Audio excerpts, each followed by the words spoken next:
Ao vir para esse lado, e eu me identifico aqui, e eu agradeço pelo carinho recebido. Primeiro eu quero colocar que eu não estou preocupado com carros, eu quero somar.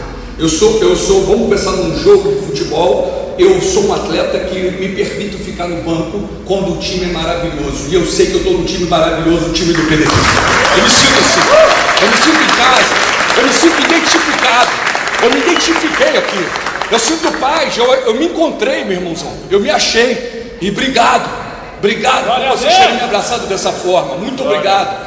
E aí eu vou estender para poder dar o exemplo, porque um dos grandes exemplos da palavra, em determinado momento, falam assim para ele: o Criador aparece, Jesus ele retorna e ele vai separar as ovelhas do bode.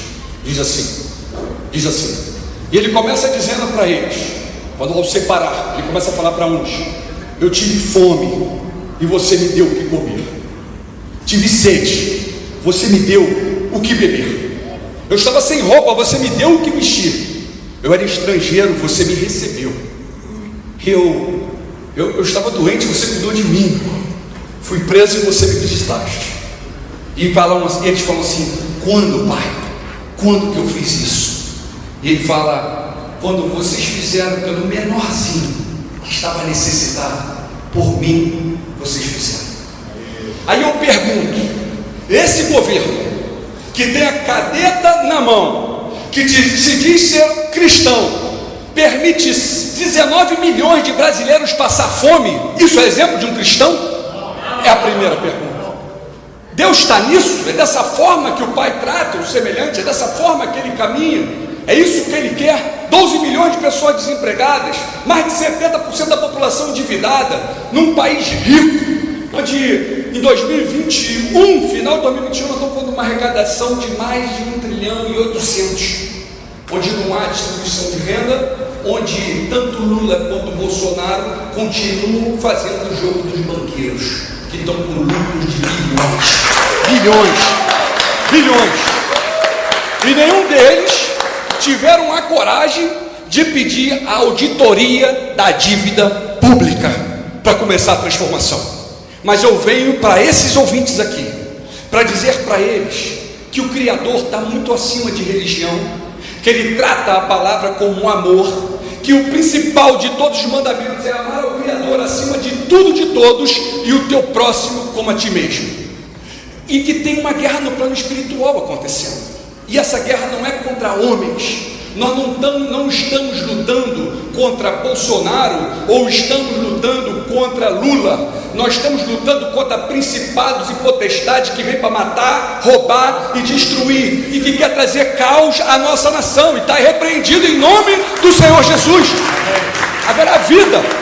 Por que você fala com tanta certeza que haverá vida? Porque, Ciro, o Criador tem um chamado na tua vida. É um momento de transformação.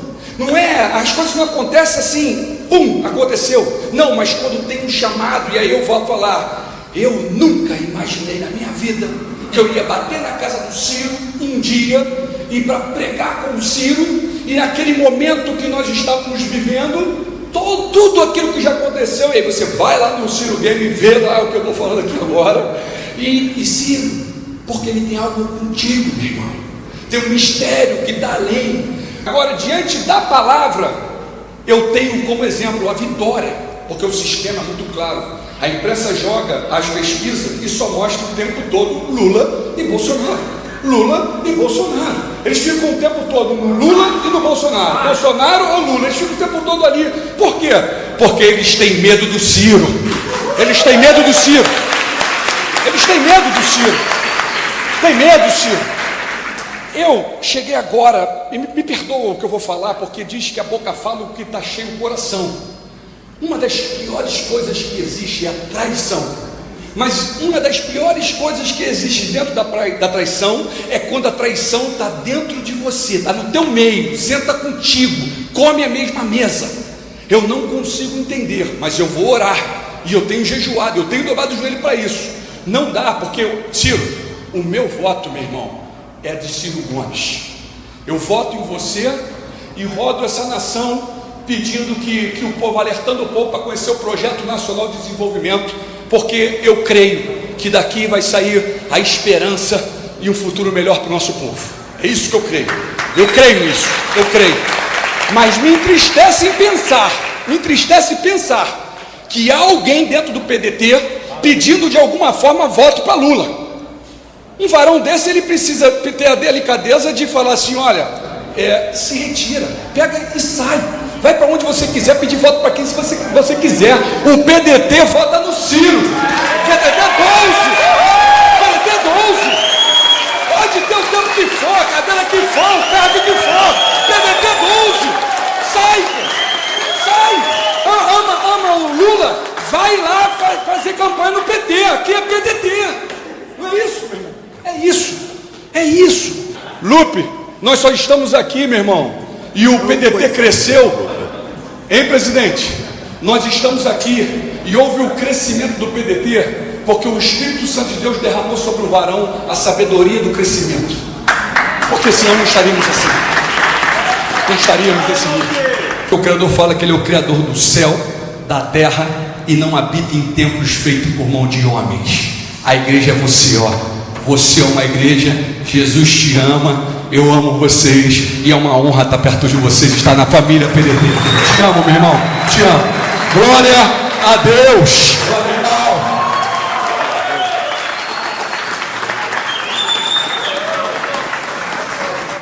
Nosso líder, aquele que traz conhecimento, um projeto nacional para libertar o nosso povo, Ciro Gomes. Meus irmãos, minhas irmãs,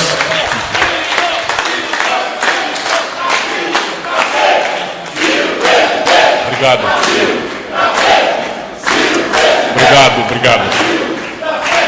Meus irmãos, minhas irmãs, meus queridos companheiros e companheiras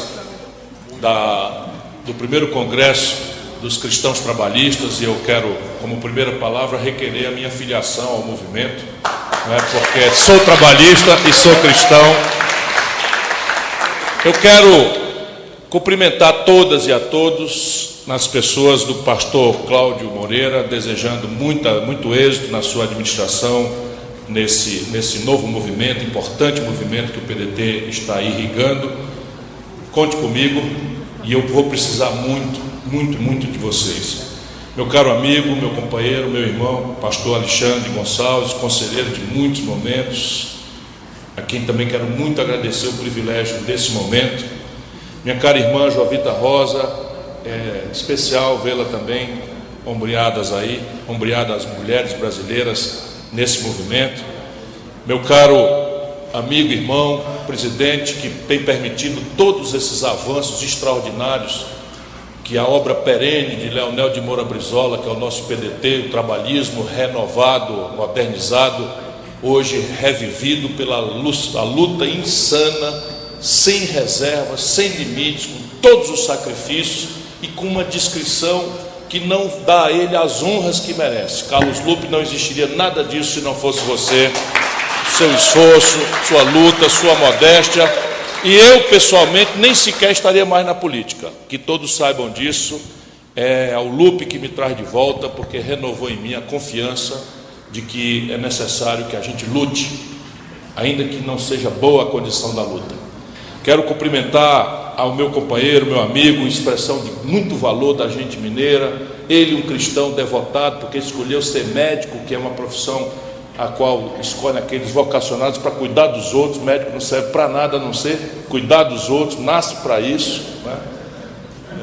E o Marelinge é isso, é um médico, cuida das pessoas por vocação, e é um amigo, companheiro, Manel Dias, nosso sempre querido companheiro e amigo. Daciolo é um homem por quem você carrega a memória histórica e as lições preciosas da contemporaneidade, e é o único brasileiro caçado 3 vezes, por mérito, por mérito, todos por virtude, porque é um lutador incansável das causas do povo brasileiro. O Manel Dias é de fato uma pessoa para qualquer um de nós, como eu faço sempre, apreciar lições, os conselhos. Quero cumprimentar o Rafael, nosso companheiro do movimento do PDT indígena, cumprimentar o Fernando Mendonça, agradecer aí o mestre de cerimônias delicado e generoso, que que condiciona a fala da gente. Cumprimentar o André Gaeta, que é dublê do movimento cultural, Darcy Ribeiro e agora do movimento Cristãos Trabalhistas, agora só dos cristãos. Enfim, aí como diz o político lá do interior do Ceará, quando tem muitas autoridades, demais autoridades civis, militares e eclesiásticas, e aí arremata tudo. Eu vou fugir, né, da provocação que o Fernando Mendonça fez, para não fazer uma fala comovida e emocionada como eu poderia fazer, porque é inalcançável, né, o testemunho de fé do Daciolo. Ele me impressiona desde o primeiro momento que eu o vi. Nós nos vimos pela primeira vez pessoalmente no estúdio de um debate presidencial, e eu já achei ali uma pessoa completamente diferente. A gente vê o testemunho, a convicção, a certeza moral com que ele se apresenta. Cada palavra dele sai direto do coração e é processada com uma linha de convicção que comove, arrebata, emociona.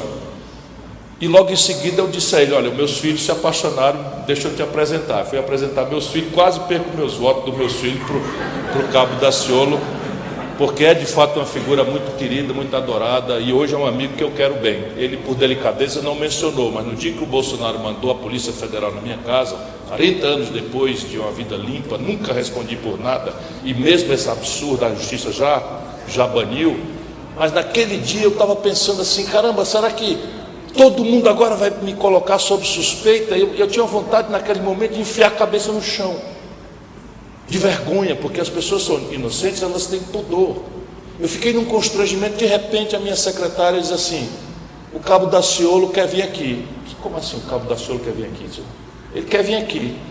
E ele disse que é o Espírito Santo. Eu sou muito pequeno, um pecador reles, porque, sabe, mas uma coisa aconteceu. Eu disse: chama ele aqui. Naquele dia ele entra na minha casa, me abraça e reza comigo, e meu coração acalmou. Tomado de ódio, de vontade de fazer alguma coisa para me vingar daquela injustiça, ele entra na minha casa e reza comigo, e eu, enfim, acalmei e fui buscar na justiça. E graças a Deus, muito celeremente, de forma peculiar, não é comum, a justiça em menos de 8 dias decretou aquilo tudo anulado e pôs um reparo grave. Eu te agradeço isso para o resto da minha vida.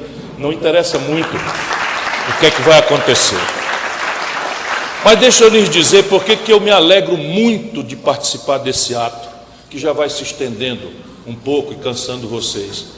Eu me alegro por 2 conjuntos de razões. O primeiro conjunto de razões tem a ver, como eu tenho repetido de forma quase desagradável a quem me acompanha mais de perto, como é o caso de muitos aqui, que é o sentido moral superior da gente estar aqui num sábado, hoje é sábado, à noite, ao invés de estarmos, não é, em casa, na confraternização com a família, num restaurante, num bar, não é? Não, estamos aqui discutindo política, as coisas do Brasil. Esse é o sentido moral superior do nosso encontro.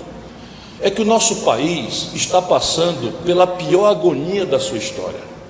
Acreditem, não há exagero, expressão retórica. Eu costumo usar as palavras com muita fidelidade quando eu consigo achá-las, para ser fiel ao que eu estou expressando.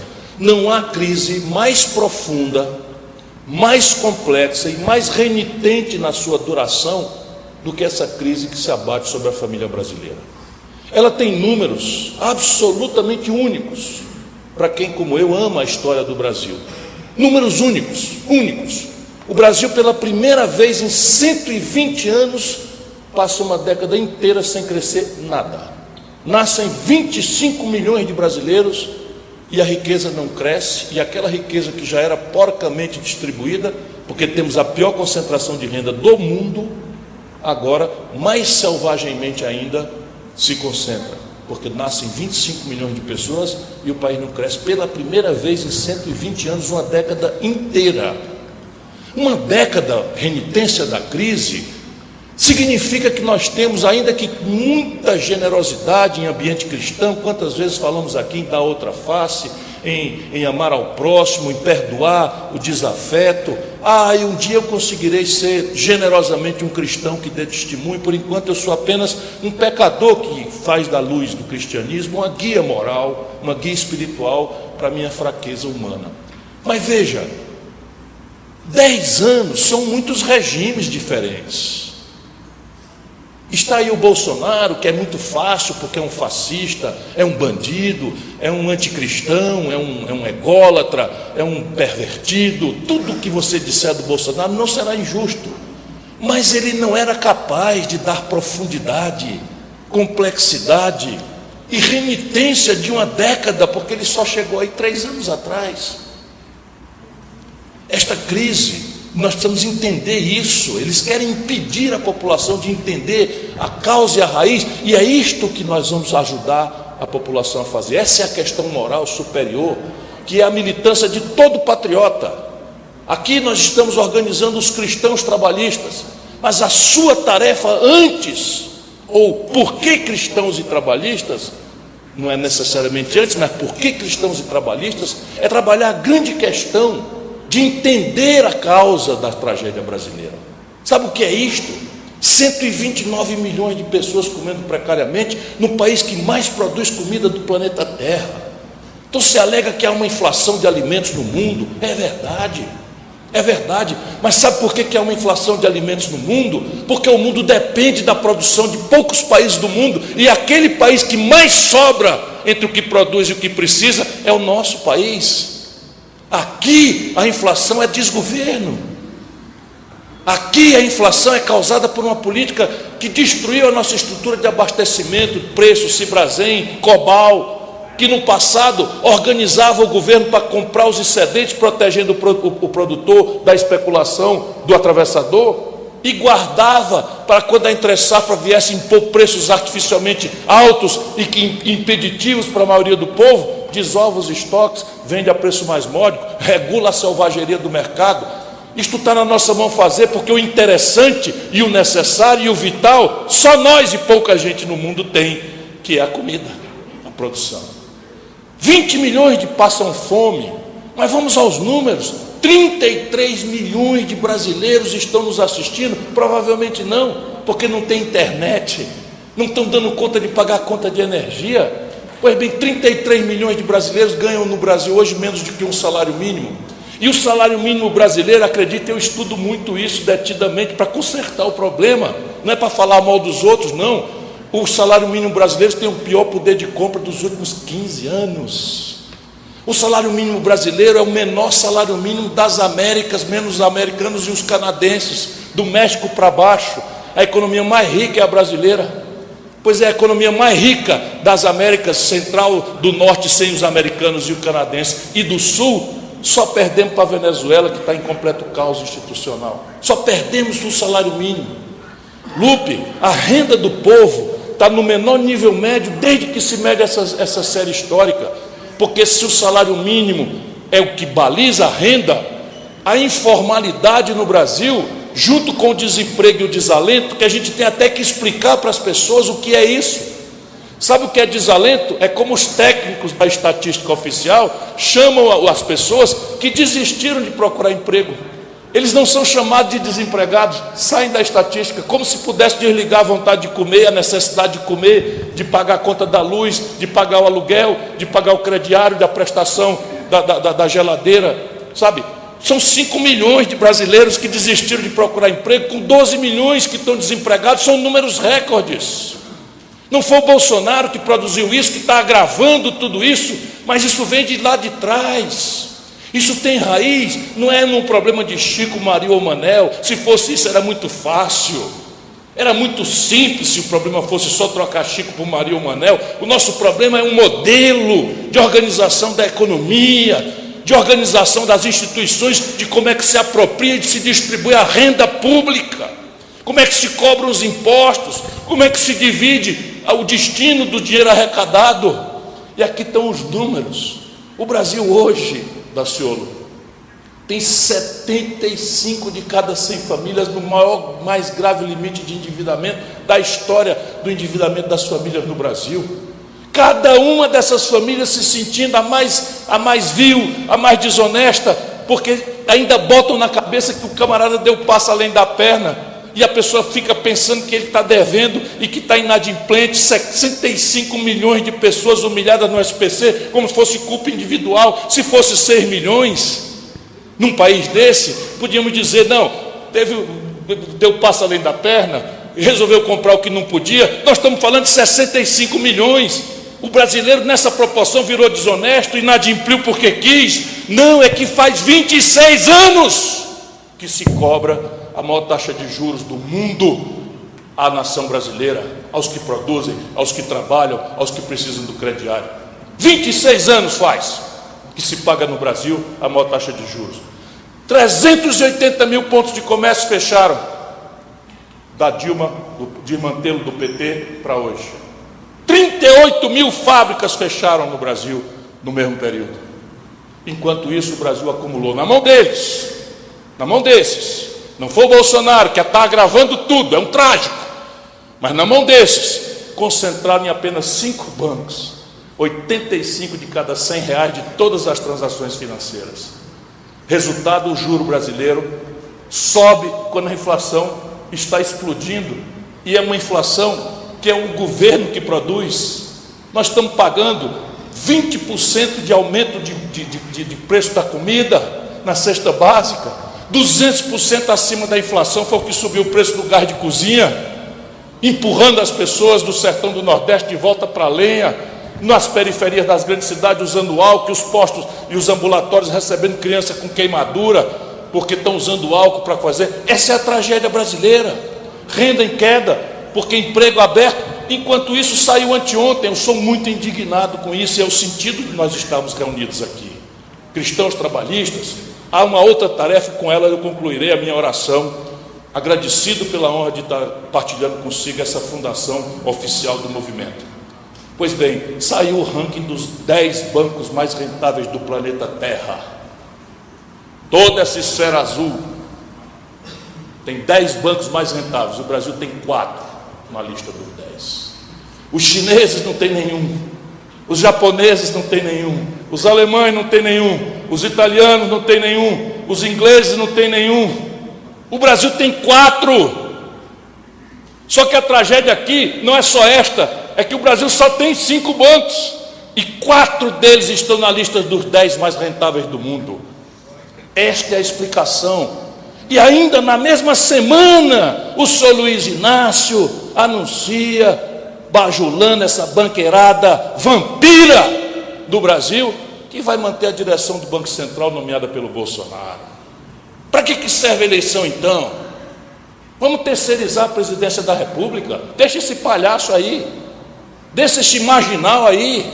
Para que trocar a presidência da República, se nós vamos manter o coração da política econômica na mão dos mesmos? Quando terminou o mandarinato do Lula, minha companheirada, 5 brasileiros, os dedos de uma mão, acumulavam a renda dos 100 milhões de nacionais mais pobres e de classe média. Esse é o sentido moral superior. Isso aqui não tem solução, porque trocaremos Chico Maria por Manuel. Ou a gente entende a complexidade desse projeto e coloca um projeto nacional que permita a cada grupo de interesses do Brasil se localizar para hoje ou para o futuro. O que é que este projeto responde? Ou a democracia cada vez mais será uma palavra oca, da qual o povo tomará distância, como já está tomando. Para concluir, há uma outra grave e complexa tarefa a justificar porque eu estou falando tanto e dando tanta importância a esse movimento. É que nesse ambiente social de degradação, de violência, de desestabilização, de descrença no futuro, de desesperança, 60 de cada 100 jovens no Brasil, perguntados, Alexandre Pastor, se pudessem, iriam embora do Brasil. Os jovens brasileiros, à conta de 60 de cada 100, dizem que se pudessem, iriam embora do Brasil. Isso é o fracasso da política, porque a política às vezes não entrega hoje. É normal, só um demagogo acha que pode entregar tudo hoje, mas a política entrega pelo menos o ideal, em que uma nação se sente partícipe de um esforço que, se não tem o prêmio hoje, tem uma sensação de que nós estamos trabalhando em comum para construir um lugar melhor, se não para mim, para o meu filho, para o meu neto. Isso sumiu no Brasil.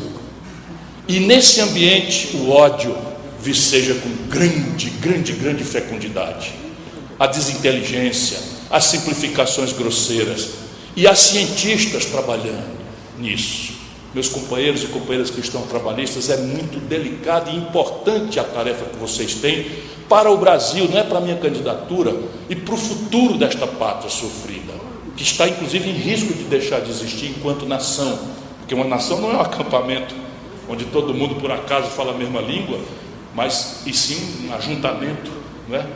Isso não é uma nação. Uma nação é um destino comum, partilhado, repartido, uma tarefa de construir a dignidade, que se não temos hoje, volto a dizer, deverá haver um sinal de que ela está sendo construída. Pois bem, nesse ambiente de ódio e desestabilização, cientistas políticos do mal dos Estados Unidos elaboraram o que eles chamam de guerra híbrida.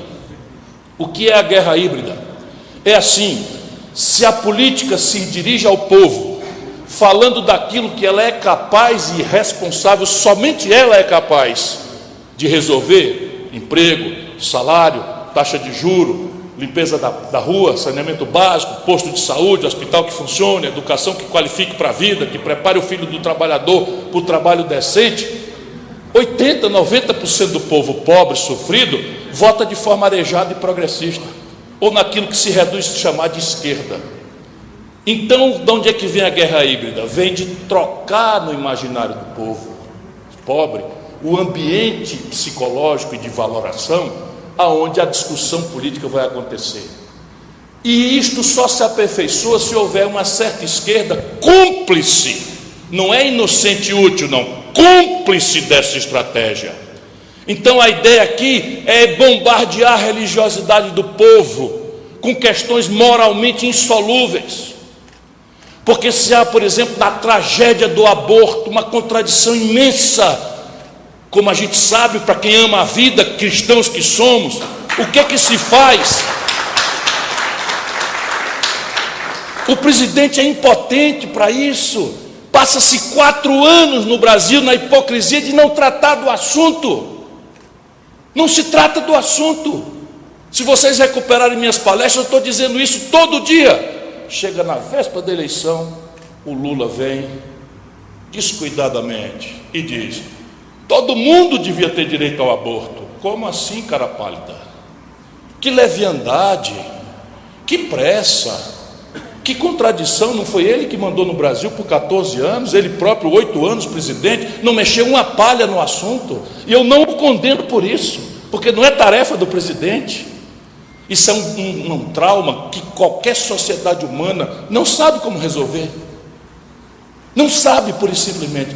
Mas eu troco na cabeça do povo: emprego, salário, inadimplência, crediário, saúde que funciona, luz, água, energia, lama na porta, casebre cair nos pedaços, aluguel vencido, para violentar na fé mais profunda que a pessoa tem, na caridade, na compreensão da lição preciosa do amor à vida de Cristo, que veio se sacrificar para iluminar o caminho pecador da humanidade. Isto se chama guerra híbrida. Só quem pode resolver isso é um verdadeiro cristão. Só quem pode resolver isso é quem der testemunho, porque é simples e arremato. Quando a República Brasileira foi fundada, 1822, a independência brasileira se fundou em 1822, a monarquia tratou de cuidar de constitucionalizar o Brasil. E a Constituição foi desenhada por uma Assembleia Constituinte, e entrou em grave conflito com o imperador, e acabou sendo outorgada uma Constituição de 1824. Essa Constituição determinava que o catolicismo era a religião oficial do Brasil.